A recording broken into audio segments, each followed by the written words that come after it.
सारा भाइया बहनन को राम राम सा।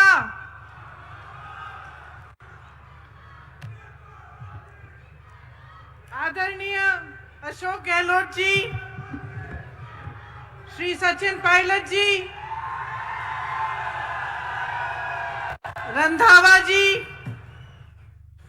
गोविंद सिंह दोतासरा जी, श्री सीपी जोशी जी, श्रीमती ममता भूपेश जी, प्रसादी लाल मीना जी, मुरारी लाल मीना जी, धीरज गुजर जी, जुबैर खान जी, रामजी लाल औध जी, अमृता धवन जी, वीरेंद्र राठौर जी, सभी उपस्थित नेतागण, पार्टी के कार्यकर्तागण, मेरी प्यारी बहनें, मेरे प्यारे भाई, आज मेरे लिए ये बहुत गर्व की बात है कि मैं श्री मेहंदीपुर बालाजी महाराज, पपलाज माता, देवनारायण भगवान जी और मीन भगवान के आशीर्वाद से आपके बीच आई हूं। मुझे ये सुनकर बहुत खुशी हुई कि मेहंदीपुर बालाजी मंदिर यहाँ पास में है, तो यहाँ आते आते मैंने अशोक गहलोत जी से निवेदन किया कि अगर समय है तो हम लोग वहाँ जाएं। तो मैं बहुत खुशी से कहना चाहती हूँ कि पहली बार बहुत इच्छा रही थी मेरी बहुत सालों से कि मैं यहाँ आऊँ, और पहली बार मुझे मौका मिल रहा है। इस मीटिंग के बाद मैं वहाँ ज़रूर जाऊँगी। दौसा ने देश को पंडित नवल किशोर शर्मा जी और राजेश पायलट जी जैसे नेता दिए। आज इस धरती पर खड़े होकर उनको नमन करती हूं। ठहरूं कि बोलूं? बोलती रहूं? रुक जाती।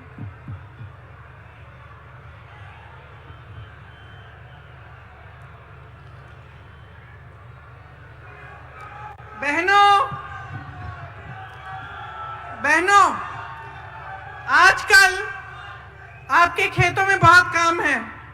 मैं जानती हूं कि आप दिन रात संघर्ष कर रही हैं, दिन रात मेहनत कर रही हैं, फिर भी आप यहां आई हैं, इसके लिए बहुत बहुत धन्यवाद। देखिए, चुनाव चल रहा है।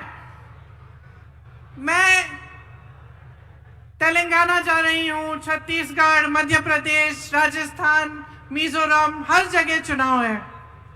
जहाँ जहाँ मैं जाती हूँ तो उस प्रदेश की जो खासियत है, उस प्रदेश का जो हुनर है, जिसके लिए उस प्रदेश की मजबूती पूरे देश में जानी जाती है, उसके बारे में मैं बात करती हूँ। ये वीरों का प्रदेश है। यहाँ के महापुरुषों ने हमारे देश के लिए बड़े बड़े बलिदान दिए और इस देश की आज़ादी में बहुत भूमिका निभाई। इसी तरह से मध्य प्रदेश में गई तो रानी दुर्गावती जी हैं वहाँ, उन्होंने भी देश के लिए, आज़ादी के लिए संघर्ष किया। और हर प्रदेश में ऐसी कहानियाँ हैं। और सिर्फ महापुरुषों ने नहीं, इस देश के जन जन ने देश को मजबूत बनाने के लिए और देश की आज़ादी के लिए बलिदान दिया है। देश के किसान ने संघर्ष किया है, देश की महिलाओं ने संघर्ष किया है, तभी ये देश आकर यहाँ पहुँचा है जहाँ हम आज हैं। तो जब हम सरकार बनाने की बात करते हैं, चुनाव की बात करते हैं, तो हमें ये सोचना बड़ा ज़रूरी है कि हम सरकार से क्या उम्मीद रखते हैं। ये देश, ये प्रदेश जिसके लिए हम सब मेहनत करते हैं, जिसके लिए हम सब संघर्ष करते हैं, इसकी सरकार हमारे लिए क्या करेगी, ये सोचना बहुत ज़रूरी होता है। आपका जीवन का सफ़र मुश्किल है। मेरी बहनें खेतों में काम करती हैं, घर गृहस्थी को संभालती हैं, बच्चों के परवरिश को देखती हैं। मेरे भाई खेती करते हैं, जो किसान भाई हैं, आपके बच्चे बड़े होकर जवान बनते हैं, सरहद पर देश की सुरक्षा करते हैं। आप इस देश की रीढ़ हैं, इस देश को आपने बनाया है। तो इस जीवन के सफर में जो संघर्ष से भरा हुआ है, मुश्किलों से भरा हुआ है, इस सफर में आप सरकार से क्या उम्मीद रखते हैं? आप सरकार से ये उम्मीद रखते हैं कि आपकी जीवन की जो मुश्किलें हैं उसे कम करने का प्रयास करे। आप सरकार से ये उम्मीद रखते हैं कि आपके जीवन संघर्ष में आपका साथ दे। जब आपदा आए तो आपको राहत मिले। जो खेती का काम आप कर रहे हैं उसमें आपको सुविधा मिले। जो मेरी बहनें बच्चों के परवरिश कर रही हैं उनको मदद मिले, ताकि आपका भविष्य और आपके बच्चों का भविष्य, जिसके लिए आप दिन रात मेहनत करते हैं, वो उज्जवल हो सकता है। यही उम्मीद रखते हैं ना आप? ये उम्मीद रखते हैं आप सरकार से? तो इस उम्मीद को पूरा करने के लिए, सरकार चलाने के लिए, देश को चलाने के लिए एक सोच और एक समझ की जरूरत होती है। असली नेता जो होता है वो वर्तमान और भविष्य की ओर देखता है, अतीत की ओर देखता नहीं है। अतीत का आदर करता है लेकिन बार बार अतीत की बात नहीं दोहराता। वो आगे देखता है कि हम आज जनता को किस तरह मजबूत कर सकते हैं ताकि आगे बढ़कर उनका भविष्य और भी मजबूत बने। तो इस सोच के लिए, समझ के लिए एक तरह का नेता होना चाहिए। जैसे आपने देखा, आपके प्रदेश में कांग्रेस की सरकार है। अब जो सरकार है उसने पूरी तरह से आपका जो ये जीवन सफर है इसमें आपकी मदद करने का प्रयास किया है। और अगर आप पिछले 5 सालों का आप सफर देखें तो आप ये जरूर कह पाएंगे कि राजस्थान की जो कांग्रेस सरकार रही है उसने आपके जीवन सफर को मजबूती दी है और उसको आसान करने की कोशिश की है। जो नेता सचमुच चाहते हैं कि प्रदेश आगे बढ़े, देश आगे बढ़े, वो सिर्फ अपना मान सम्मान और अपने घमंड को नहीं देखते, वो जनता को देखते हैं कि जनता के लिए क्या अच्छा है। बड़ी बड़ी इमारतें बनाना, 20,000 करोड़ का नया संसद बनाना, 27,000 करोड़ के कॉन्फ्रेंस हॉल बनाने, 16,000 करोड़ के हवाई जहाज खरीदने अपने लिए, ये एक तरह के नेता करते हैं।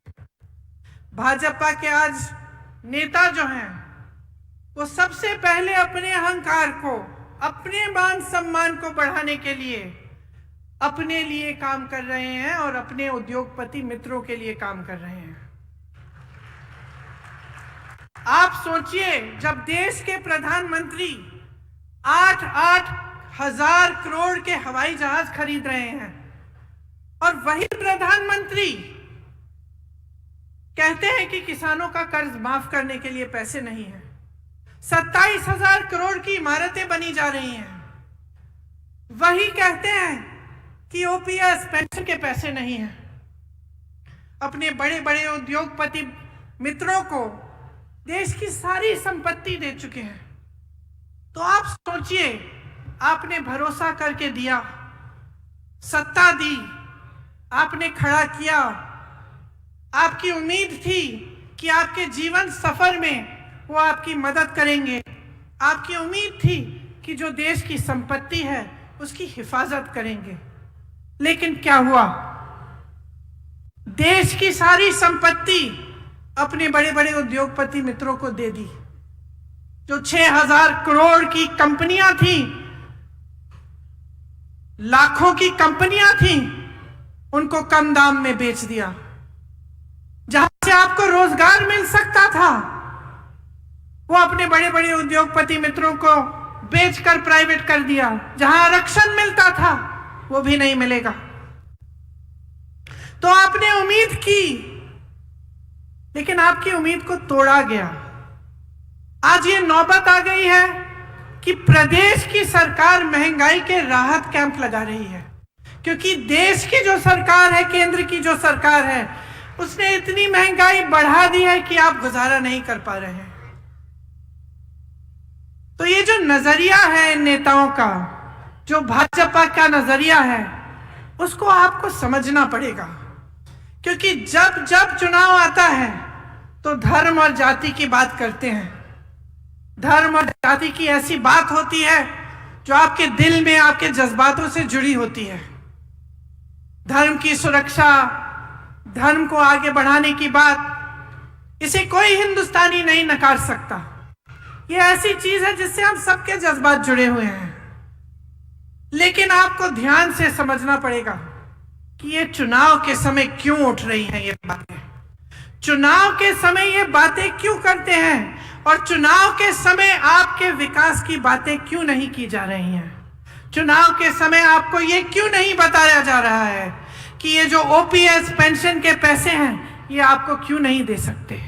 जब तमाम कांग्रेस की सरकारें प्रदेश के बाद प्रदेश में ओपीएस दे रही हैं तो इनको कौन सी दिक्कत हो रही है, ये सवाल आपको पूछने पड़ेंगे। और आपको अच्छी तरह से समझना पड़ेगा कि ये जो दो तरह की राजनीति हैं जो आज देश में चल रही हैं, इनमें से आपको कौन सी चुननी है। आपको एक ऐसी राजनीति चुननी है जो सिर्फ आपके जज्बातों की बात करती है चुनाव के समय, लेकिन आपके काम की बात नहीं कर रही है। या आपको एक ऐसी राजनीति चुननी है जो सुबह से शाम तक आपकी की बात करे, जो आपके जीवन की मुश्किलों को दूर करने की बात करे।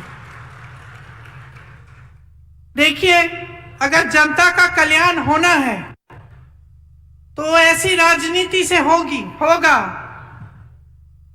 जो सेवा भाव, करुणा भाव और जनता को सर्वोपरि रखने की राजनीति हो। लालच, महत्वाकांक्षा, अहंकार की